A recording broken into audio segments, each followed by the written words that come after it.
Okay, picture this. September 2nd, 1945. The ink is drying on the surrender documents aboard the USS Missouri. World War II is officially over. A massive moment. Huge. A global sigh of relief, really. But for the Allies, the end of fighting was just phase one, you could say. Right, because then comes the big question. Yeah. What about justice? What about the leaders responsible? Exactly. And that meant bringing Japan's wartime figures to account. And near the very, very top of that list was Hideki Tojo, former prime minister, widely seen as, well, the architect behind Japan's military expansion. A key figure, no doubt about it. The Allies considered his capture essential. So after the surrender, Tojo kind of disappears from public view, right? Yeah. He goes back to his home in Setagaya, Tokyo. A pretty modest place, apparently. He did, trying to lay low, perhaps. But the Americans, they were determined. They had to find him. And that's what we're diving into today. The story of how they found him, it's intense.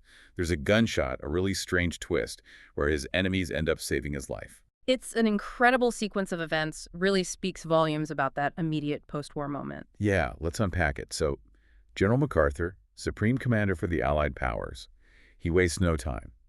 He issues this directive, right? Arrest the key officials. The hunt begins almost immediately, and intelligence, it seems, was pretty good on Tojo. They pinpointed him pretty quickly to that house in Setagaya. You know, traditional Japanese house, quiet garden. He's stripped of his power, obviously, but still a figure. And he still had, as you said, one last act he intended to play. Before we get to that act, why was apprehending someone like Tojo so critical for the Allies at this point? Right. Beyond just, he was the enemy leader. Well, it's fascinating, isn't it? That immediate switch from fighting a war to pursuing legal justice. For the Allies, it wasn't just about revenge. It was about establishing that leaders are accountable, that there are consequences for aggression, for war crimes. They were trying to set a precedent, really, a foundation for international law going forward. So it was bigger than just Tojo himself. It was symbolic. Very much so. Holding him accountable was meant to send a global message. Okay, so that sets the scene for September 11th. A team of American soldiers, some journalists tagging along too, they show up at Tojo's house. Expecting, perhaps, a quiet surrender? A straightforward arrest? That seems to have been the plan. Mm-hmm. But things didn't quite go that way. No. As the American troops get close to the house, bam, a gunshot from inside. Oh, wow. Yeah. Pandemonium, I imagine. Soldiers burst in. And there he is, Hideki Tojo, slumped in a chair. Pistol falling from his hand. Yep, pistol slipping from his fingers, blood coming from his chest. A self-inflicted wound. He'd tried to commit suicide to avoid capture, avoid the trial, the humiliation. It fits, doesn't it? With the whole death before dishonored ideology he pushed. Absolutely. It speaks volumes about that mindset, the pressure, the perceived shame of surrender and facing the enemy in court. He clearly wanted to control his own ending. But here's the massive irony. He failed. He did. The attempt was botched. His aim, apparently, wasn't true. So the man who demanded no surrender, who sent countless soldiers to die rather than be captured, he survives his own attempt to avoid that fate. Almost unbelievable. Profound irony, as you said. He's forced to confront the very thing he tried so desperately to escape, accountability. And apparently, as the Americans rushed over to him, there were Japanese reporters there, too, who recorded in this. He muttered something in Japanese. What did he say? Something like, "I am very sorry it is taking me so long to die. The Greater East Asia War was justified and righteous.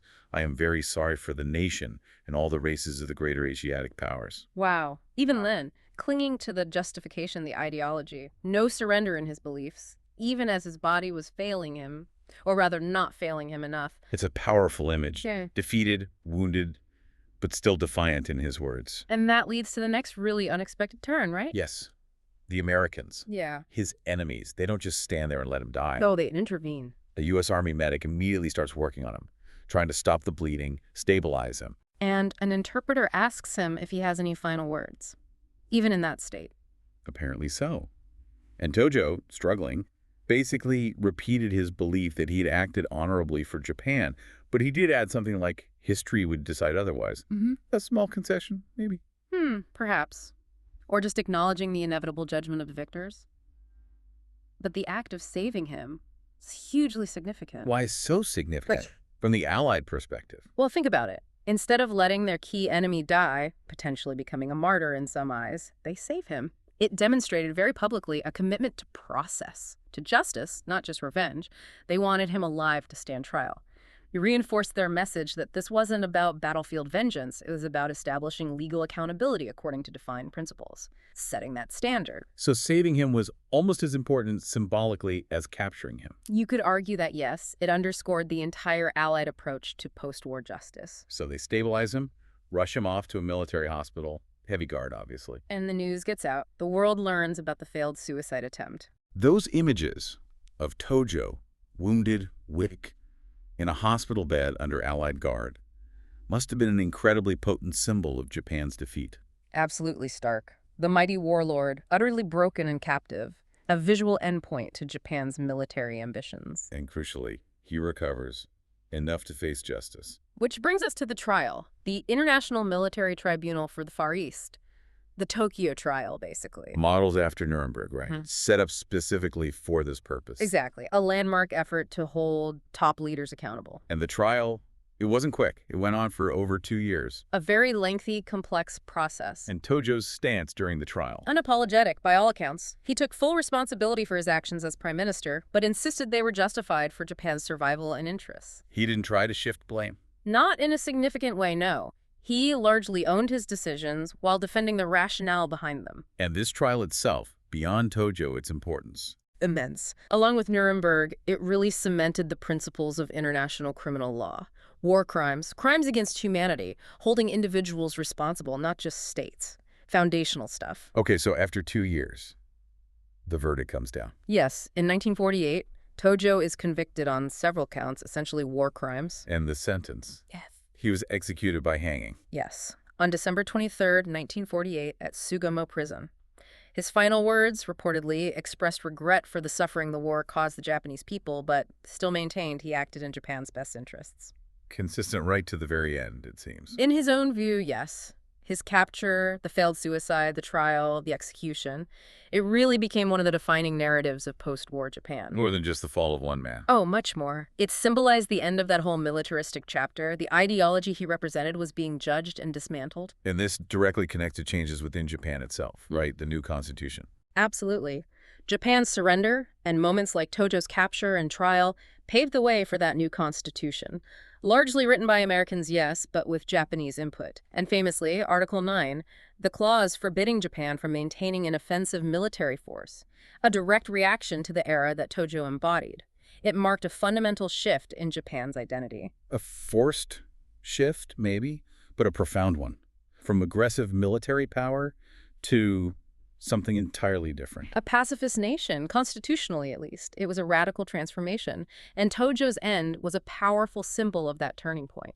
So when we look back at this whole episode today, the desperate hunt, the gunshot, the trial, what's the takeaway? Well, it's a stark reminder about the costs of war, certainly, but also about the determination to establish accountability, even in the chaos after global conflict. And the idea that justice, however imperfectly applied sometimes, can have this long reach. Definitely. It shows how committed the Allies were at that moment to the principle of due process, even for their most prominent enemy. It shaped a lot of what came after. So we've traced Tojo's final days from that attempt to escape fate in his Setagaya home right through to his execution. It really is a dramatic arc. It is a story about the end of a war, the end of an era, and the end of a life, all intertwined with these big questions of justice and national transformation.